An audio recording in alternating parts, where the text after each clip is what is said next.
Alhamdulillah wa syukru lillah ala ni'matillah la hawla wa la quwwata illa billah. Assalatu wassalamu ala rasulillah wa ala alihi wa sahbihi wa mawalah, amma ba'du. Wa qala Allah ta'ala fil Qur'anil Karim, a'udzu billahi minasy syaithanir rajim. Innamal mu'minuna alladzina idza dzukirallahu wajilat qulubuhum wa idza tuliyat 'alaihim ayatuhu zadatuhum imanan wa 'ala rabbihim yatawakkalun. Wa fi ayatin ukhra alladzina amanu wa tatma'innu qulubuhum bidzikrillah ala bidzikrillahi tatma'innul qulub. Wa qala Rasulullah sallallahu alaihi wasallam, khairukum man ta'allamal qur'ana wa 'allamahu. Wa fi haditsin ukhra, ballighu 'anni walau ayah. Sadaqallahul adzim wa sadaqa Rasulullah sallallahu alaihi wasallam. Bapak Ibu dan saudara sekalian, jamaah salat maghrib Masjid Nurul Hidayah yang dirahmati Allah, alhamdulillah kita bersyukur kepada Allah Subhanahu wa taala karena sampai pada malam hari ini kita masih diberi nikmat sehat jasmani dan rohani, dan diberi nikmat berupa kemudahan untuk kita istiqomah di jalan Allah. Kita bisa sholat maghrib berjamaah dan kita lanjutkan dengan taklim, ya. Tentunya apa yang kita lakukan ini kita berharap kita mendapatkan ampunan, rahmat dan ridha dari Allah Subhanahu wa taala. Amin ya rabbal alamin. Jamaah yang dirahmati Allah, kita lanjutkan pelajaran Mutiara Al-Qur'an tentang nama-nama surat dan kisah-kisah atau penjelasan yang berhubungan dengan nama surat tersebut. Jamaah yang dirahmati Allah, kita sampai pada surat Hud, ya. Ada apa ini, ya? Kabelnya, ya. Kabel yang dalam apa yang sini, ya. Jamaah yang dirahmati Allah, surat Hud artinya Nabi Hud, ya. Jadi di antara nama-nama surat termasuk di antaranya adalah nama-nama nabi yang digunakan oleh Allah sebagai nama surat, ya. Kadang juga ada nama orang soleh, bukan nabi, bukan rasul, tapi namanya digunakan oleh Allah sebagai nama surat.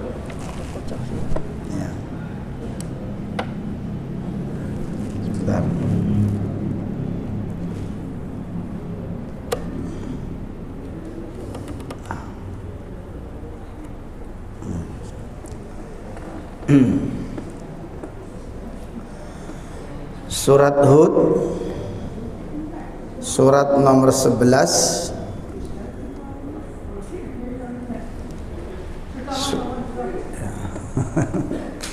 Surat nomor 11, ya. Kategori surat Makkiyah.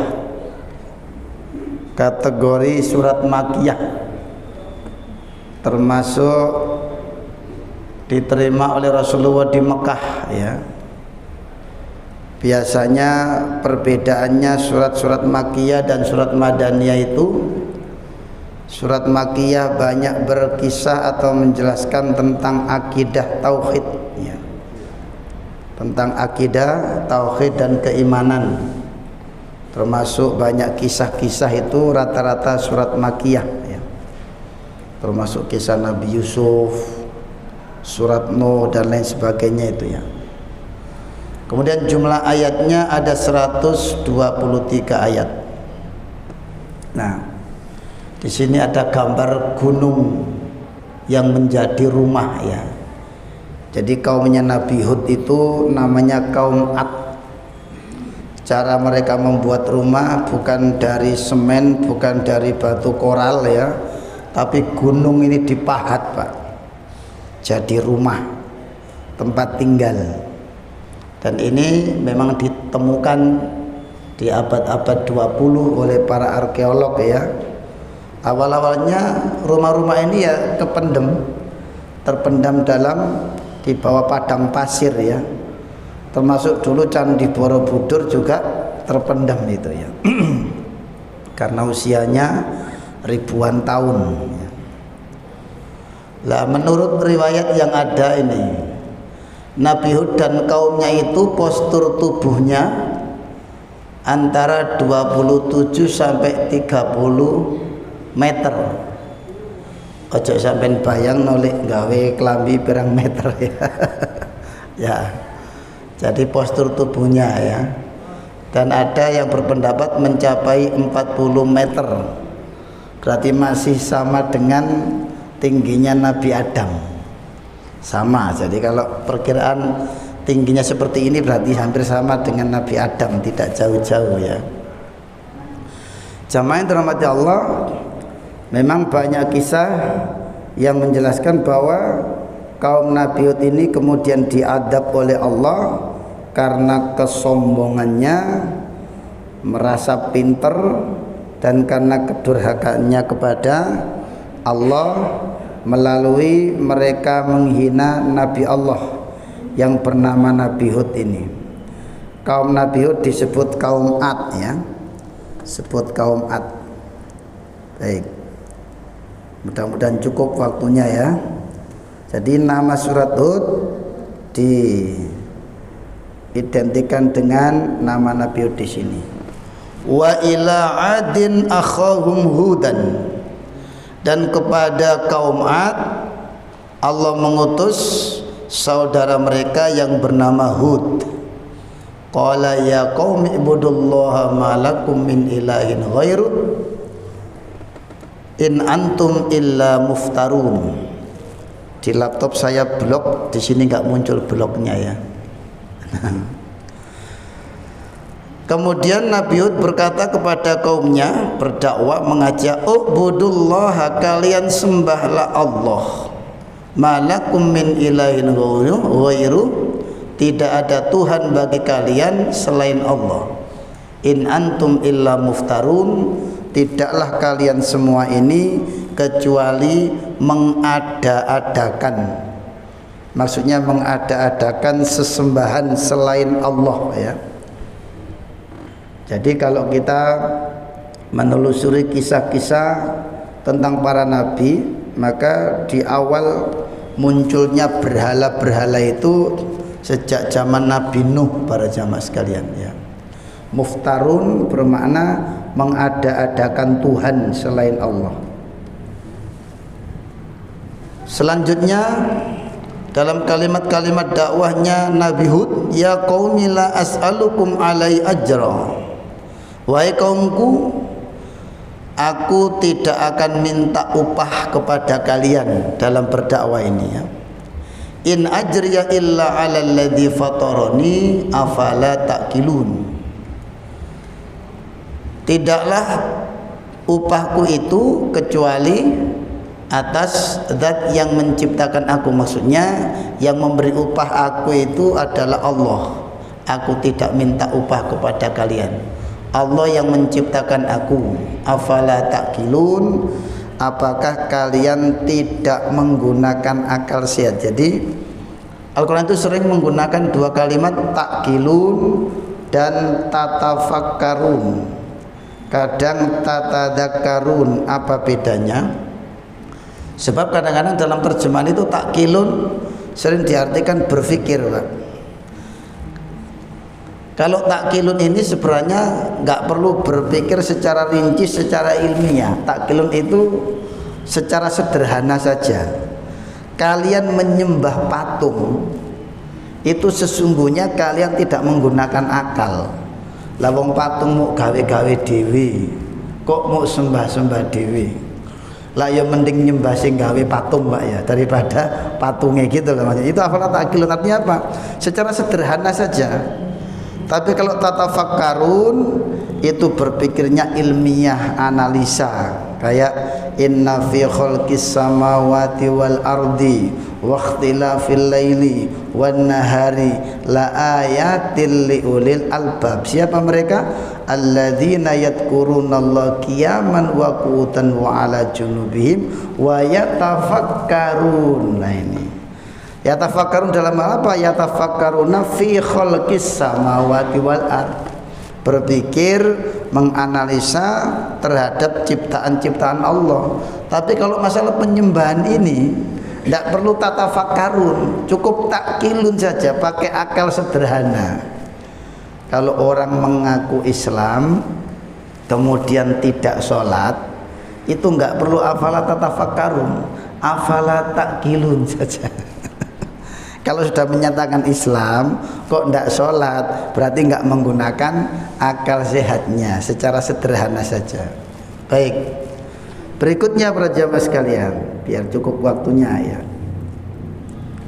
Wa ya qaumi, kata Nabi Hud, wahai kaumku, istaghfiru rabbakum, kalian mohonlah ampun kepada Tuhan kalian. Summa tubu ilaihi, kemudian kalian bertobatlah kepadanya. Yursilis samaa alaikum midrara, maka pasti Tuhan Allah akan mengirimkan hujan itu kepada kalian dengan deras. Hujan deras itu melambangkan rezeki, rezeki yang lancar Pak, hujan deras itu. Apalagi Pak Tani ya, Pak Tani itu yang ditunggu-tunggu hujan. Kalau sekarang kalau di kota itu tukang cuci mobil, cuci motor itu paling senang ketika musim hujan Pak. Laris itu cuciannya itu ya. Kalau musim panas sepi cucian mobil motor. Kalau hujan laris ya termasuk. Jadi kalimat-kalimat yursilis sama alaikum midrara ini ya, apalagi zaman itu adalah daerah gunung-gunung, padang pasir ya. Jadi yursilis sama, Allah menurunkan langit, menurunkan hujan dari langit dengan deras, itu adalah rezeki. Wa yazidkum quwwatan ila quwwatikum laini, dan Allah pasti menambahkan kepada kalian kekuatan ila quwwatikum, kepada kekuatan kalian yang sudah ada. Jadi kaum Nabi Hud itu kaumnya kuat-kuat Pak, secara fisik ya. Ini pernyataan Nabi Hud, wa yazidkum quwwatan ila quwwatikum wa la tatawallaw mujrimin, namun janganlah kalian berpaling menjadi orang-orang yang durhaka. Mujrimin, menjadi kaum yang durhaka. Ini gambarannya, kaum raksasa ini ya. Berikutnya, nah ketika Nabi Hud mengajak kaumnya untuk bertauhid, untuk menyembah kepada Allah, agar tidak menyembah berhala, apa kemudian tanggapan mereka ya? Qalu yahudu, mereka membantah dengan logika mereka yang justru sebenarnya tidak logis Pak. Koyok-koyok mereka itu membantah dengan akal, justru malah tidak masuk akal. Yahudu, wahai Hud ya, majitana bibayyinatin, kamu tidaklah datang kepada kami dengan membawa bukti. Jadi kamu datang kepada kami itu tidak ada buktinya. Kalau kamu itu seorang nabi, nggak ada buktinya. Wa ma nahnu bitariki alihatina, dan kami sekali-kali tidak akan meninggalkan Tuhan-Tuhan kami. An qaulika, dari sebab perkataanmu. Gak usah berharap Hud, gak usah berharap kami akan percaya kepada omonganmu kemudian kami meninggalkan Tuhan-Tuhan kami. Wa ma nahnu laka bimu'minin, dan kami tidak akan pernah beriman kepadamu. Beriman sering diartikan sebagai apa? Percaya, ya. Cuma kalau kita sempurnakan makna iman itu apa? Membenarkan dengan hati, kemudian menyampaikan ikrar dengan lisan, dan membuktikan dengan perbuatan-perbuatan, ya. Inna qulu illa taraka ba'du alihatina bisu'in. Wahai Hud, kata mereka, kami tidak akan mengatakan kecuali, artinya kami meyakini wahai Hud bahwa sesungguhnya iktaraka ba'du alihatina bisu', sungguh pasti kamu akan dikutuk oleh Tuhan-Tuhan kami. Jadi mereka para penyembah patung, Pak, ya. Orang itu kalau sudah menjadi pemuja kebohongan, wis ojo hubung-hubung nembek liyane, ya. Kalau seseorang itu sudah menjadi pemuja kebohongan, ya mereka akan membela kebohongan yang mereka puja itu. Walaupun akal mereka itu sudah tahu loh Bapak Ibu, bahwa yang dibela itu salah. Tapi karena ma'al fulus kullu syai'in mulus, itu ya, bersama fulus segalanya urusan itu mulus. Lah itulah yang sebenarnya mereka bela. Cuma mereka berusaha membuat logika-logika pembenaran. Sering saya mengatakan bahwa ini bukan bermaksud menghina di luar agama Islam, ya. Agama selain Islam itu adalah agama kebohongan. Buktinya apa? Silakan panjenengan minta kitab mereka. Pasti panjenengan akan ditanya njaluk kitab sing berbahasa opo. Tapi kalau orang beli Al-Quran dimanapun pasti ada tulisan Arabnya. Tinggal cari terjemahannya yang bahasa apa gitu. Jadi masalah kitab saja, selain agama Islam tidak bisa menunjukkan kitab yang asli. Apalagi menghafal sudah tidak mungkin. Jadi kitab semua agama yang bisa dihafal secara utuh itu hanya kitab Al-Quran. Itu menunjukkan kitab suci selain Al-Quran itu sudah bukan kitab suci, tapi mereka menganggap suci, ya. Baik, jamaah yang dirahmati Allah, qala, jadi mereka itu mengatakan seakan-akan Tuhan mereka itu bisa mengutuk, Pak. Wong Tuhan dari batu mereka buat sendiri kok bisa mengutuk, ya kan sudah berlawanan dengan logika mereka sendiri sebenarnya, ya. Tapi mereka paksakan. Nabi Hud menjawab, qala inni ushidullaha washhadu anni bari'un mimma tusyrikun. Nabi Hud menjawab, wahai kaumku, sesungguhnya aku mempersaksikan Allah. Artinya apa? Nabi Hud dalam hal ini menyatakan bahwa yang menjadi saksi itu Allah, bukan siapapun, ya. Washhadu anni, dan kalian saksikanlah sesungguhnya aku bariun, berlepas diri, merdeka. Wong kepanjen ngarani barian niku lho, Pak. Itu dari bahasa Al-Qur'an, ya. Malam Agustus 17 ono acara barian, ini bariun dari Al-Qur'an. Lek wong gak ngerti barian diarteni melekan, ya. Bariun artinya merdeka, berlepas diri, tidak diikat oleh siapapun. Ani, sesungguhnya aku bariun, berlepas diri, mimma tusyrikuna, dari apa yang kalian sekutukan. Apa yang mereka sekutukan? Min dunihi, selain Allah. Artinya mereka mengangkat, menyembah Tuhan selain Allah. Fakiduni, maka silahkan kalian membuat tipu daya terhadapku. Fakiduni, silakan kalian membuat tipu daya terhadapku. Jami'an, semuanya, silakan semuanya kalian. Saya sendirian siap melawan, gitu ya. tsumma la tungdiruni, kemudian kalian enggak perlu menunda-nunda. Silakan sekarang buktikan jika Tuhan-Tuhanmu yang kamu sembah, berhala-berhala itu bisa mengutuk saya, silakan buktikan sekarang. Jadi dibalik Pak, dilawan oleh Nabi Hud ya. Jadi memang kadang kalau kita membaca sejarah para nabi Pak ya, para nabi itu dituntut untuk menjadi sakti Pak. Maksudnya apa? Ya kayak begini ini kan ancamannya dibunuh. Kemudian kayak Nabi Musa dituntut sakti oleh Fir'aun, kemudian punya tongkat Pak ya, punya tongkat bisa membelah lautan, punya tongkat bisa menjadi ular. Itu kan kalau orang sekarang mengatakan kesaktian kan begitu. Ya kalau para nabi namanya mukjizat.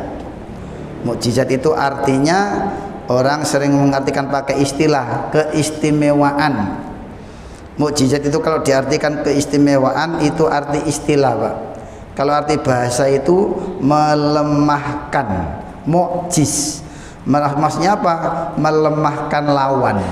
Jadi keistimewaan itu untuk bisa melemahkan lawan ya, mukjiz ya. Baik. Ayat berikutnya, inni tawakkaltu 'alallah. Sesungguhnya aku bertawakal, menyerahkan urusanku kepada Allah. Artinya apa? Tawakal itu menyerahkan urusan kepada Allah setelah berusaha maksimal ya, bukan tanpa usaha. Jadi setelah usaha maksimal mentok, maka hasilnya kita serahkan kepada Allah. Rabbi wa rabbikum, yang mana Allah itu adalah Tuhanku dan Tuhan kalian. Ma min dabbatin illa huwa akhidum binasiyatiha. Tidaklah di antara berbagai makhluk yang melata itu, termasuk manusia ini ya, illa huwa akhidum binasiyatiha, kecuali dia Allah akhidun, yang memegang binasiyatiha, ubun-ubunnya. Artinya apa? Nyawa semua makhluk itu ada di tangan Allah ya. Inna rabbi ala siratim mustaqim, sesungguhnya Tuhanku berada di atas jalan yang lurus. Maksudnya Nabi Hud itu menyampaikan tentang jalan Tuhannya yang diserukan kepada mereka sebagai jalan yang lurus. Jadi bukan mengada-ada, justru yang mengada-ada adalah kaumnya ya. Nah, jadi kisah semacam ini memberikan motivasi kepada kita Bapak Ibu sebagai mubaligh ya, termasuk sebagai orang tua ya, bahwa tugas seorang nabi hanyalah menyampaikan dakwah. Termasuk tugas suami mengajak istri untuk menjadi baik. Tugas suami istri mendidik anak-anak untuk menjadi baik. Dene wis diulangi apik kok gak berhasil, lah itu kita pasrahkan kepada Allah. Sekali lagi hasilnya kita pasrahkan kepada Allah.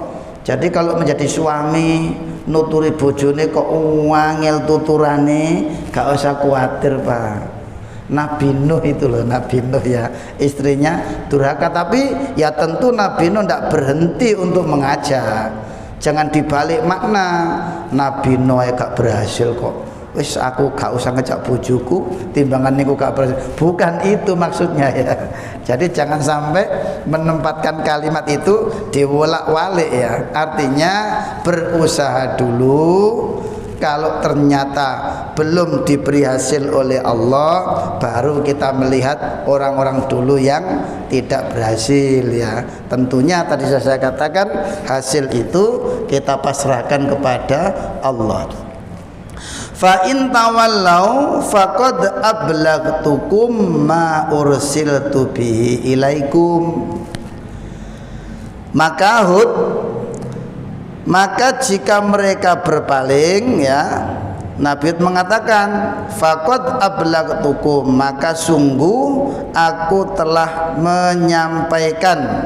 Dari kalimat balagha ini, yang mubaligh ini kalimat ini, ablaghtukum, aku telah menyampaikan kepada kalian apa itu ma ursiltu bi ilaikum, sesuatu yang menjadi risalah kepadaku untuk aku sampaikan kepada kalian. Wa yastakhlifu rabbi qauman ghairakum, dan nanti Tuhanku akan mengganti generasi kaum selain kalian. Jadi kalau kalian ini mokong-mokong ya al-mokongu, tidak masalah. Saya bisa mohon kepada Allah untuk membinasakan kalian lalu mengganti kaum selain kalian, kayak Nabi Nuh itu kan. Jadi semua nabi itu diberi doa pamungkas, Pak. Semua nabi itu punya doa pamungkas, termasuk Nabi Nuh itu yang kemudian dengan banjir bandangnya, termasuk Nabi Hud ini nanti akan kaumnya diadab oleh Allah dengan angin topan yang rasanya dingin selama 7 hari 8 malam. 7 malam 8 hari sama saja ya, itu kalimatnya ya. Itu angin topan yang rasanya dingin, Pak. Nanti ada di belakang ya. Nah, kecuali Nabi Muhammad. Nabi Muhammad juga punya doa pamungkas, tapi tidak dipakai di dunia, namun dipakai nanti ketika di hari kiamat untuk memohon kepada Allah syafaat untuk umatnya. Itu bedanya ya. Baik. Wala tadurrunahu syai'an, dan kalian tidaklah bisa memberi madarat kepada Allah sedikit pun. Inna rabbi ala kulli syai'in hafid, sesungguhnya Tuhanku maha menjaga atas segala sesuatu. Maksudnya termasuk menjaga Nabi Hud ya. Jadi mereka orang-orang yang membangkang itu tidak bisa memberikan madarat sedikit pun, baik kepada Nabi Hud maupun kepada Allah. Jadi kan kadang-kadang ada Bapak Ibu ya, orang itu beranggapan bahwa kalau orang itu tidak taat kepada Allah seakan-akan mengurangi kemuliaan Allah, kan begitu. Contoh, orang itu disuruh berzakat, orang disuruh bersedekah, itu bukan membuat Allah menjadi kaya, tidak. Jadi hakikatnya ketika seseorang itu sedekah, orang itu zakat, ya kembali kepada mereka sendiri. Sebaliknya, orang itu ketika kufur, ketika membangkang kepada Allah, juga tidak mengurangi kemuliaan Allah sama sekali. Lah, Allah menyelamatkan orang-orang yang beriman bersama Nabi Hud alaihissalam. Nah ini. Walamma jaa amruna, dan ketika datang perintah kami, perintah di sini maksudnya apa? Azab, Pak. Azab datang kepada kaumnya Nabi Hud. Najjayna Hudan, kami selamatkan Nabi Hud, walladzina amanu ma'ahu, dan orang-orang yang beriman bersamanya, birahmatim minna, dengan rahmat dari kami, dengan kasih sayang kami. Wa najjaynahum min adabin ghalid, dan kami selamatkan mereka Hud dan orang yang beriman min adabin ghalid, dari adab yang dahsyat, yang berat ya. Masih di surat Hud ini. Watilka adun, dan itulah kaum Ad. Jadi Ad ini kalau secara arti juga melampaui batas, Pak. Jadi orang yang namanya Adi, mudah-mudahan tidak pakai kalimat ini ya. Kalau pakai huruf alif, adda, adi, itu artinya menunaikan. Adda ya'udu itu menunaikan, itu kalau pakai huruf alif ya, adda ya'udu itu ya. Tapi kalau pakai adun, adi, ini artinya melampaui batas, Pak. Kalau pakai ain ya. Sama dengan amin. Amin itu kalau pakai alif artinya terpercaya. Tapi kalau pakai ain, amin, artinya kaum yang buta. Jadi kalau manggil Pak Amin, jangan pakai ain ya, pakai alif, amin gitu ya. Kalau pakai ain, amin, Pak Amin, itu artinya orang yang buta ya, kaum yang buta ya. Ini. Jahadu bi ayati rabbihim, mereka mendurhakai ayat-ayat Tuhan mereka. Wa asau rasulahu, dan mereka mendurhakai utusan-utusan Allah. Wattaba'u amra kulli jabbarin anid, dan mereka mengikuti perintah penguasa-penguasa yang dolim lagi membantah. Jabbar itu sifat Allah, Pak, Jabbar. Tapi kalau dihubungkan dengan penguasa, itu penguasa yang dolim. Jadi mereka kaum termasuk kaumnya Nabi Hud itu mengikuti pembesar mereka. Jadi setiap nabi itu punya musuh-musuh di antara para pembesar kaumnya, ya. Jadi setiap kaum itu punya pembesar. Lah pembesar yang dolim itu biasanya mengajak kaumnya untuk memusuhi para nabi. Wa utbi'u fi hadhihi dunya laknatan, dan mereka di dunia ini bagi orang-orang yang durhaka itu mereka selalu diikuti laknat dari Allah dalam kehidupan dunia.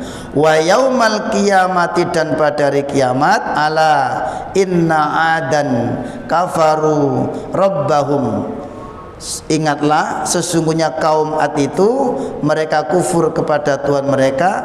Ala bu'dan li'ad, ingatlah sungguh amat jauh li'atin qaumin Hud. Jadi kaum Hud yang namanya Ad itu sungguh amat jauh dari kebenaran lainnya.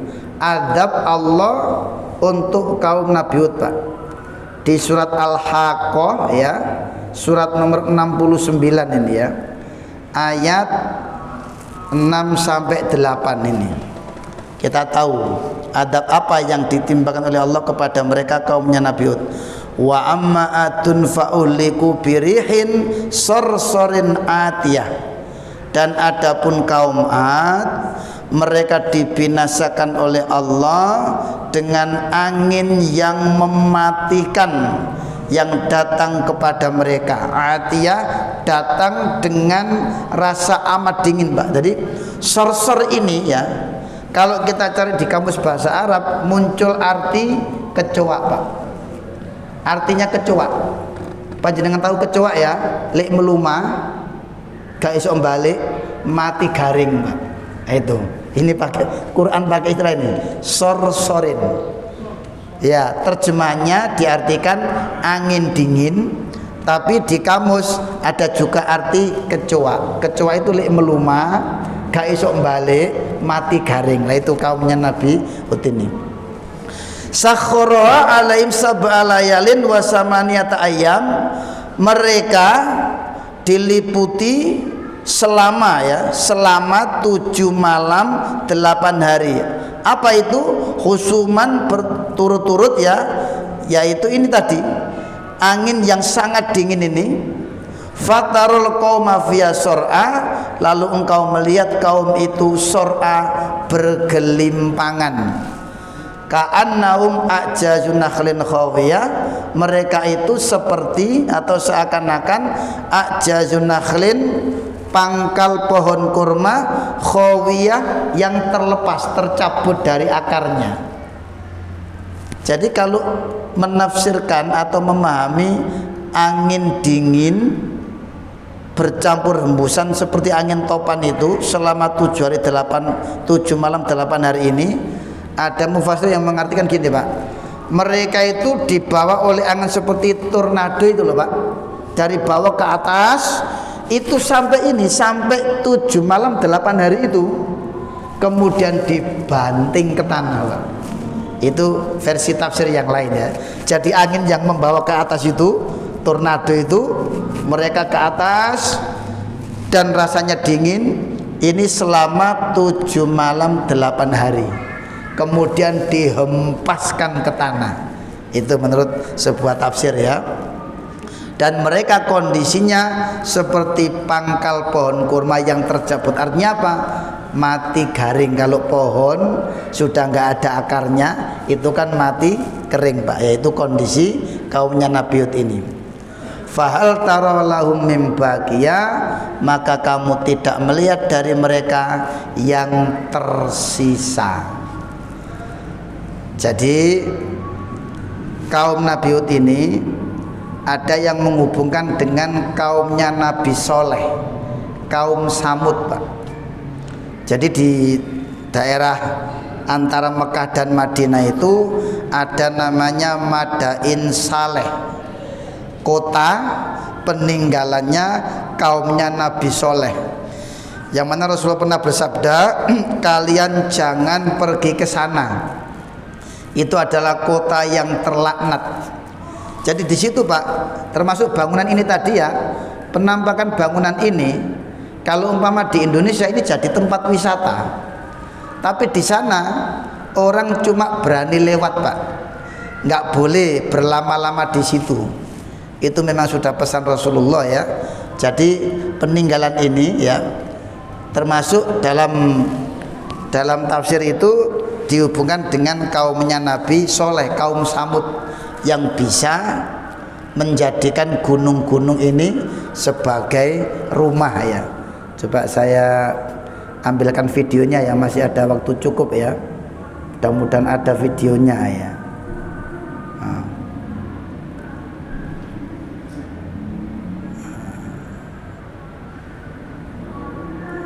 Sambil nunggu waktu ya, ini Madain Saleh, ini.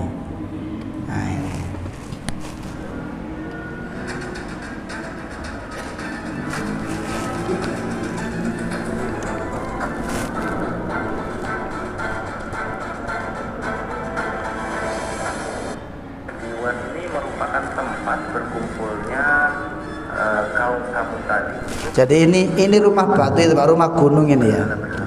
Oh, gitu ya. Mereka berkumpul di sini. Mereka berkumpul di sini.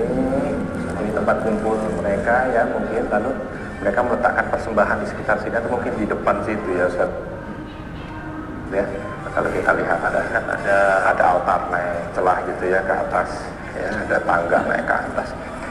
Kaum Samud ini kaum yang diberikan banyak kebaikan dari Allah Subhanahu wa taala. Kaum di mana mereka tinggal. Ini rumah dalam gunung ini, Pak ya. Tempat yang kalau bahasa kita mungkin sekarang bermahrifah, loh jinawi ya. Begitu banyak kebaikan yang Allah berikan kepada mereka. Bahkan sampai sekarang pun kita masih lihat ya Ustaz ya. Di seputaran sini masih banyak hijau-hijau perkebunan gitu. Di perjalanan kita melihat juga banyak hijau perkebunan. Ditambah lagi dengan pemandangan yang begitu indah ya, bukit merah, hijau, hitam, beraneka warna. Sampai ketika kita melihat aspalnya saja menjadi hijau ya, karena mata kita disuguhi dengan berbagai macam aneka warna. Melihat aspal yang hitam itu jadi seolah hijau. Nah, ini kenikmatan yang Allah berikan kepada kaum Samud, tetapi kaum Samud mengingkarinya. Kaum Samud bukan menyembah Allah Subhanahu wa taala, tapi justru mereka menyembah berhala. Mungkin saya tidak temukan ya, kita tidak temukan ada berhala khusus gitu di sini Ustaz ya. Tapi mungkin dari bentuk pahatan-pahatannya itu seolah-olah seperti gambar seorang dewa, seorang manusia yang mereka pahat dan mungkin mereka sembah. Termasuk tempat ini, tempat di mana mereka tadi Ustaz Yaakob bilang mereka memotong sesembahan lalu dipersembahkan kepada dewa mereka. Nah, setelah itu Allah Subhanahu wa taala mengutus Nabi Saleh.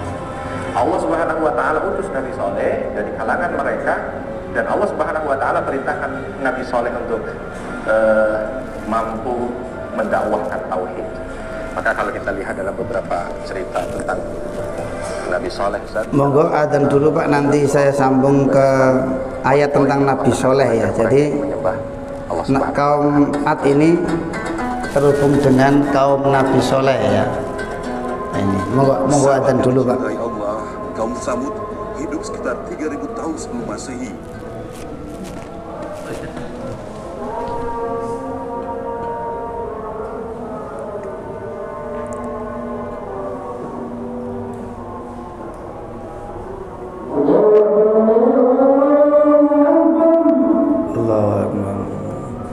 Allah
Baik, kita sambung sedikit ya. Nanti habis ini ada pertanyaan jika ada. Ini kaum Samud, nah ini jadi satu dengan kaum Ad ini ya, kisahnya ya. Kaum Samud dan Ad ini, kadzabat Samud wa Adun bil qari'ah, telah mendustakan hari kiamat. Jadi rata-rata dakwah para nabi sebelum Nabi Muhammad itu tentang dua hal: beriman kepada Allah dan hari akhir. Makanya kan banyak kalimat-kalimat yu'minu billahi wal yaumil akhir. Itu kalau diringkas ya rukun iman yang 6, itu jika diringkas jadi dua itu, kepada Allah dan hari akhir. Mereka mendustakan hari kiamat, maka Allah menyatakan fa amma samutu fa uhliku bitaghiyah, maka adapun kaum Samud mereka dibinasakan dengan kejadian yang luar biasa. Ada yang menyebut suara yang amat keras. Ternyata suara keras itu zaman dulu Pak bisa membinasakan. Saiki apa contohnya? Sound horeg gitu loh Pak ya. Ternyata bisa. Ya suara tertentu, apalagi ini suara yang mengandung siksaan. Sekarang aja kasus sound horeg gara-gara itu ada orang yang kemudian rumahnya hancur dan lain sebagainya itu Pak ya. Jadi saya sering mengatakan hal-hal yang gaib masa lalu itu bisa dibuktikan secara ilmiah ya. Ini wa amma adun, dan adapun kaum Ad fa uhliku birihin sorsorin atiyah, maka mereka dibinasakan dengan angin yang sangat dingin lagi kencang. Nah, itu tadi ada yang menafsirkan seperti tornado itu putar ke atas sampai 7 malam 8 hari, kemudian mereka diempaskan ke tanah ini ya.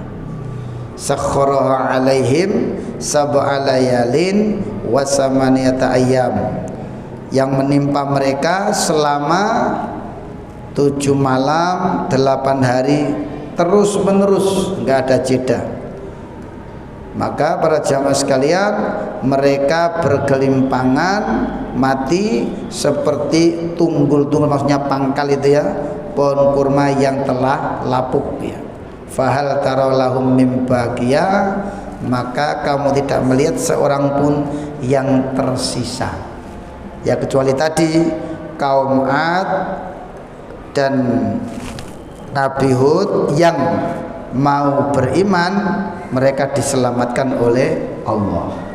Jadi hakikatnya adab atau bencana yaitu sumbernya dua penyebabnya. Pertama, kalau secara alam dirusak oleh manusia sehingga munculnya bencana itu karena Allah ingin memberikan peringatan kepada mereka agar tidak merusak alam, kan begitu. Ya boleh mengambil sumber daya alamnya, tapi harus menjaga kelestariannya, kan begitu. Yang kedua, sebab bukan alam dirusak tapi karena sebab manusia itu durhaka kepada Allah ya. Jadi bukan alam yang dirusak, tapi karena kesyirikan, karena kedurhakaan. Ini ayatnya, bahwa kedurhakaan itu membuat alam tidak terima. Artinya apa? Murka Allah itu diwujudkan dengan bencana alam, sebagaimana lagunya Ebit GAD itu loh Pak ya. Mungkin alam mulai bosan bersahabat dengan kita, itu kalau bahasa lagunya Ebit GAD ya. Ini Pak. Dan mereka mengatakan, artinya meyakini, memahami bahwa Allah itu punya anak, artinya ada Tuhan selain Allah. Maka laqad ji'tum syai'an iddah, sungguh kalian mendatangkan sesuatu yang amat mungkar. Apa efeknya? Takadus samawati yatafattarna, maka langit itu nyaris pecah. Artinya apa? Langit tidak terima sehingga turun hujan nggak berhenti-berhenti. Watan syakul ardu, dan bumi terbelah, gempa bumi, tanah longsor. Watakhirul jibalu hadda, dan gunung-gunung runtuh. Gunung di mana-mana, angop, batuk-batuk Pak ya. Itu kalau kita melihat ayat, itu adalah efek dari perbuatan manusia berupa kedurhakaan. Anta aulir rahmani walada, karena sebab mereka mendakwa, menuduh bahwa Allah itu punya anak. Artinya menuduh ada Tuhan selain Allah. Ini jadi kayak orang waya larung saji, sedekah laut, supaya sing bau reksa laut itu ndak marah, malah Allah yang marah Pak ya. Allah yang tidak terima ini. Jadi padahal mereka menganggap itu akan menjadikan kesejahteraan, tapi menurut ayat ini justru mereka mendatangkan bencana untuk diri mereka sendiri karena menganggap adanya Tuhan selain Allah. Monggo masih ada waktu 2 menit.